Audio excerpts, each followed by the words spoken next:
Hello guys, pakita ko sa inyo kung bakit hindi gumagana ang APK sa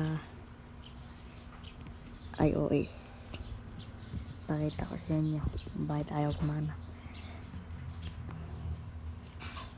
Open natin to, itong Chrome. Yan, tapos search natin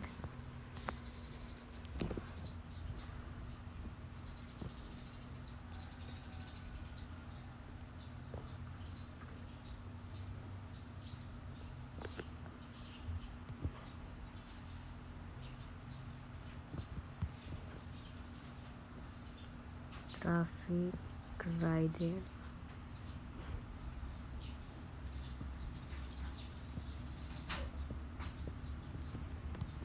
Mode APK.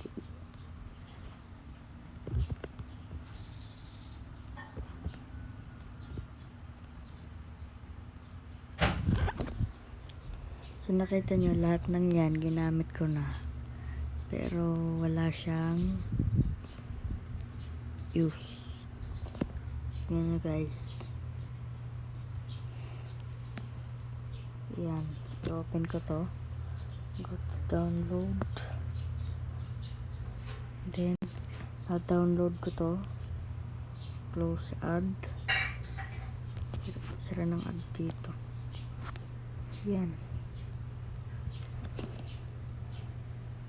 kasi yung iOS guys hindi nakakapag run ng JavaScript. Ano,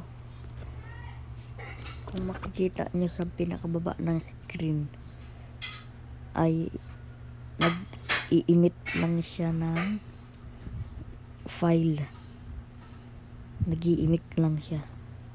So ang ginagawa ko, download ko.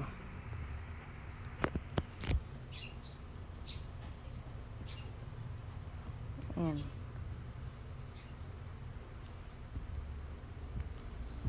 hindi natin matapos.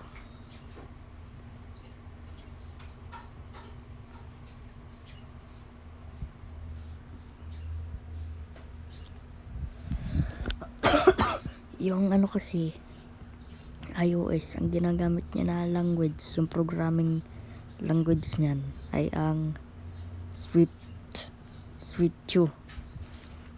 So hindi niya ma-properly run yung mga documents o yung mode. So based sa aking experience, paulit-ulit ko na siyang tinry, pero hindi pa siya gumagana. So nalaman ko, kaya pala hindi siya gano'n sa APK file. Ano kasi, Swift yung language niya. Sa Android device, gagamit naman siya sa Android device kasi yung programming language niya ay Java. So JavaScript. So tapos na pala mag-download, di ko na malayan. Then kino-close ko na lang. Pumupunta ako sa file at tinitignan ko kung na-download. Tapos ino-open ko yung Traffic Rider, bibilin ko yung mga motor, wala naman. So yun, good thing, maganda gamitin nyo na lang yung Traffic Rider mode APK sa Android kasi hindi siya maka-properly run dun sa app mismo. So sana naman nakatulong ako sa video na ito. Kita-kits na lang susunod na video guys. Bye bye.